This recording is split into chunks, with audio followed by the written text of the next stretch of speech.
सभी सम्मानित साथियों, पत्रकार दोस्तों, मुझे सबसे ज्यादा प्रसन्नता तो इस बात की है कि आज स्वर्गीय श्री प्रकाश चंद्र बत्रा के जन्म दिवस के उपलक्ष्य में आप सब लोगों से मिलने का मुझे शुभ अवसर मिला। उनके जीवन चरित्र से आप सभी लोग अच्छी तरह से वाकिफ हैं। मुझे ज्यादा विस्तार में जाने की जरूरत नहीं। संक्षिप्त में आपसे यही कहूंगा कि आज मैं और आप जितने भी बैठे हैं सभी, और जो हमारे पुरखा आज नहीं है, उन सबको स्वर्गीय श्री प्रकाश चंद्र जी के जीवन चरित्र से बहुत कुछ सीखने का अवसर मिला है। राजनीतिक परिस्थितियां बदलती रहती हैं, मुझे उसमें ज्यादा जिक्र करने की आवश्यकता नहीं, लेकिन एक बात की बहुत प्रसन्नता है। एक ऐसा व्यक्तित्व जो आज हमारे बीच में नहीं है, उसको याद करने का हमें अवसर मिला, और उसके लिए सुभाष बत्रा को मैं बधाई देना चाहूंगा कि उन्होंने हम सबको इकट्ठा करके उस नए और पुराने वातावरण से अवगत कराने का काम किया। आज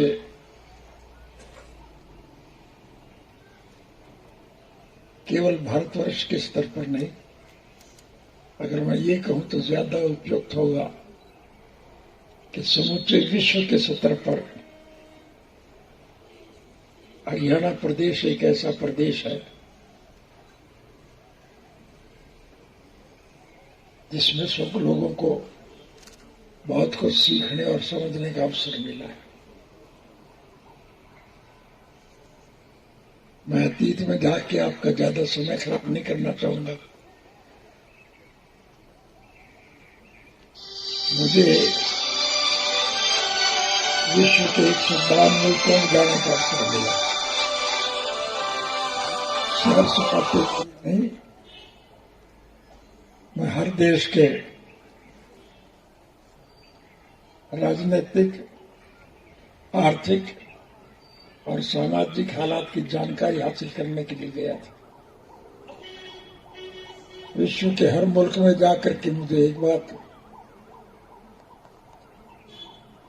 को देखने में बहुत गर्व महसूस हुआ कि समूचे विश्व के स्तर पर हरियाणा प्रदेश एक ऐसा अनूठा प्रदेश है जहां हम सभी धर्म और मजहब के मानने वाले लोग, हिंदू, मुस्लिम, सिख, ईसाई, चमार, धानक, वाल्मीकि, रेगर, खटीक, खाती, कुम्हार, लोहार, सुनार, मणियार, नाई, तेली, धोबी, मोची, ब्राह्मण, बनिया,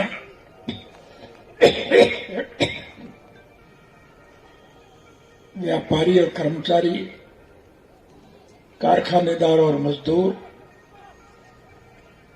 किसान और कमेरा, सभी लोग आपसी प्रेम, प्यार और भाईचारे से मिलजुल करके रहते हैं। हम अपने तीज त्योहार, होली, दिवाली, ईद, क्रिसमस सब मिल करके मनाते हैं।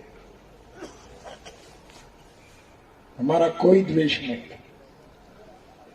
मैं कोई कटाक्ष के नाते नहीं कहना चाहूंगा। जो परिस्थितियां आज देश के सामने व्यापक है, मैं उनका उल्लेख करना जरूरी समझता हूं कि बदकिस्मती देश की ये है कि कुछ स्वार्थी किस्म के लोगों ने अपने स्वार्थ की पूर्ति के लिए जात पात धर्म मजहब के नाम पर इस देश को बांटने का काम किया। और ये मेरे कहने की आवश्यकता नहीं, जग जाहिर है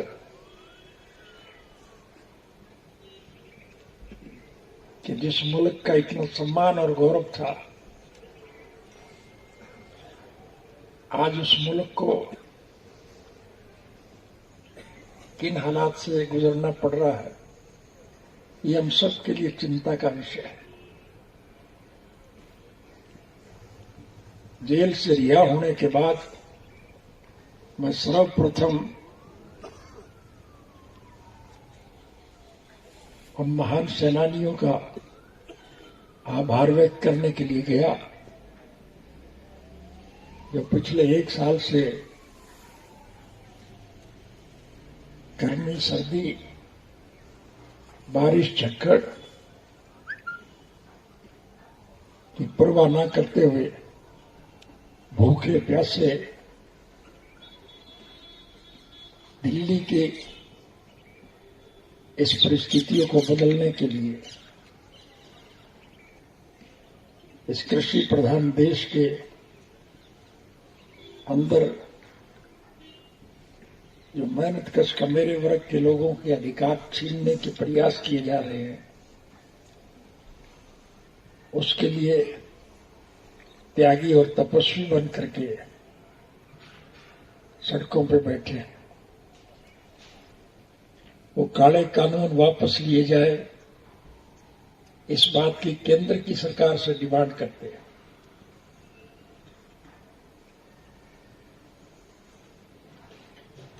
मैंने गौर से देखा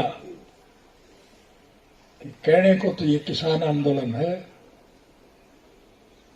लेकिन इस संघर्ष में सभी धर्म और मजहब के जात के लोग इकट्ठे हैं। इससे साफ जाहिर है कि लोग इन हालात से बहुत दुखी हैं और दुखी लोगों का उत्साह देख करके हम सबको ये यकीन, विश्वास और भरोसा होता है कि निश्चित रूप से परिस्थितियां बदलेंगी। मेहनत कश का मेरे वर्ग के लोग पुनः सत्ता में भागीदार होंगे और देश को फिर वही सम्मान मिलेगा जो सदियां पहले था।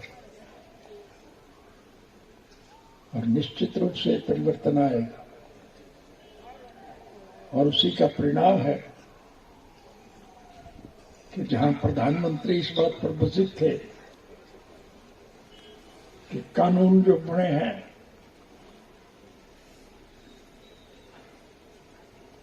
वो बदले नहीं जाएंगे,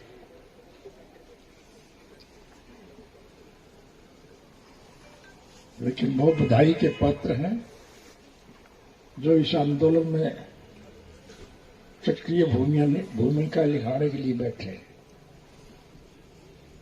मुझे उनकी बहादुरी की दाद देनी पड़ेगी, जिन्होंने दृढ़ संकल्प के साथ एक निर्णय लिया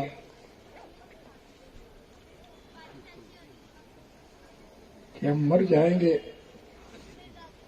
लेकिन जब तक ये 3 काले कानून वापस नहीं लिए जाएंगे हम धरने से नहीं उठेंगे। और आखिर झक मार करके प्रधानमंत्री को झुकना पड़ा। न सिर्फ वो काले कानून वापस लेने का काम किया, बल्कि इस कृषि प्रधान देश के मेहनत कश का मेरे वर्ग के लोगों से माफी मांगी। मुझे भाषण नहीं करना है, मुझे आपसे मिलने का सौभाग्य प्राप्त हुआ। मैं इसके लिए स्वर्गीय श्री प्रकाश चंद्र जी पुत्र के चरणों में अपना सर झुकाता हूं और उनके पुत्र श्री सुभाष बत्रा जी का आभार व्यक्त करता हूं कि उन्होंने हम सबको आपसी विचार विमर्श के लिए इकट्ठा करने का अवसर दिया। आप सब आए, मैं आप सबका आभार व्यक्त करता हूं और प्रभु से प्रार्थना करूंगा कि हम सब लोग फिर उसी प्रेम प्यार और भाईचारे से मिलजुल करके रहे, राजनीतिक स्वार्थ से अलग थलग रह करके राष्ट्र के उज्जवल भविष्य के लिए हम मिलजुल करके चले, ये मेरी हार्दिक इच्छा है। और प्रकाश चंद्र बत्रा की तरफ से ग्रहण की हुई उस नसीहत पर पूरी तरह से अमल करूंगा। आप सबका बहुत बहुत धन्यवाद।